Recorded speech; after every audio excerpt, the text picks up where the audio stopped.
12ஆம் வகுப்பு கணிதம் அலகு 8 வகையீடுகள் மற்றும் பகுதி வகைக்கெழுக்கள் பயிற்சி 8.6 முதல் கணக்கு பார்க்கலாம். சார்பு u of x, y equal to x square y plus 3x y நடுக்கு 4, x equal to e power t மற்றும் y equal to sin t எனில் du by dt ஐ காண்க. மேலும் t equal to 0 அதன் மதிப்பை காண்க என கேட்கப்பட்டுள்ளது.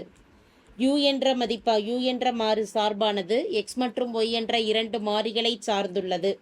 எனவே அந்த uல இருந்து என்ன கணக்கிடலாம் அப்படின்னா ∂u by ∂x-உம் ∂u by ∂y-யும் முதல்ல கணக்கிடலாம். u of x, y equal to சார்பானது x square y plus 3x y power 4. ∂u by ∂x x-ஐ பொறுத்து வகையிடும் பொழுது x ஸ்கொயரின் வகையீடு 2x, y என்ற மாறிலி அப்படியே தான் இருக்கும். x-ஐ பொறுத்த வகையீடு x-இன் வகையீடு 1 y பவர் 4. இதன் சுருக்கமானது 2xy plus 3 பெருக்கல் 3 3 y பவர் 4.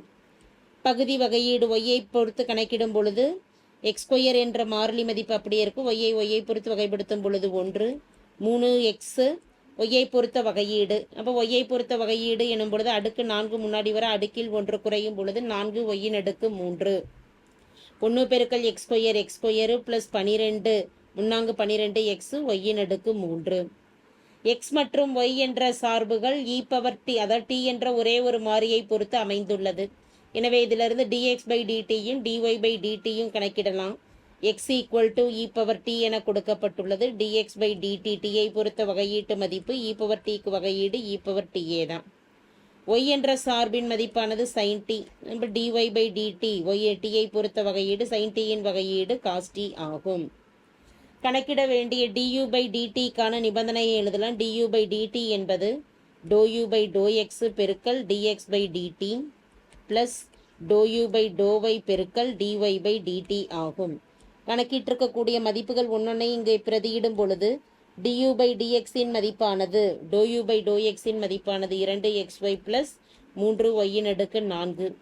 dx by dt-யின் மதிப்பு e power t plus ∂u by ∂y-யின் மதிப்பானது x ஸ்கொயர் plus 12x y-யின் அடுக்கு 3. dy by dt-யின் மதிப்பானது cos t ஆகும்.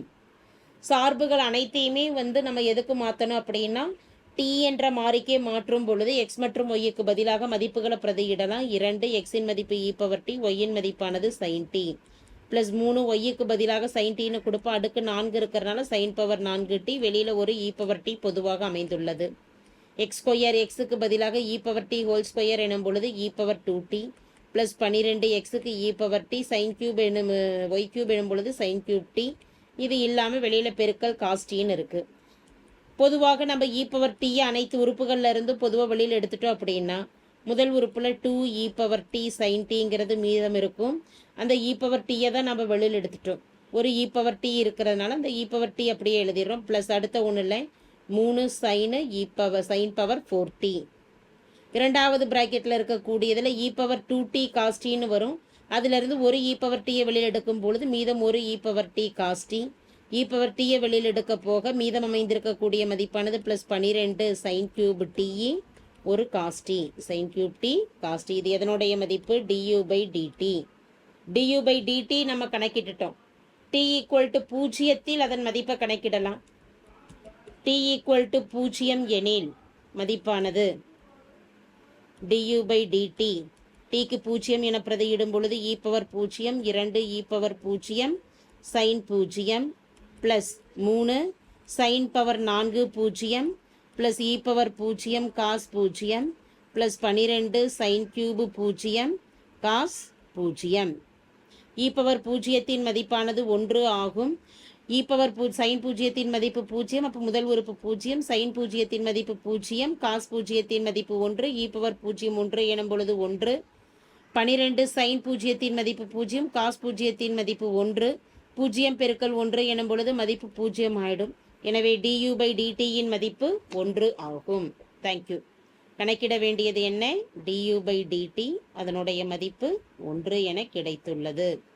தேங்க்யூ.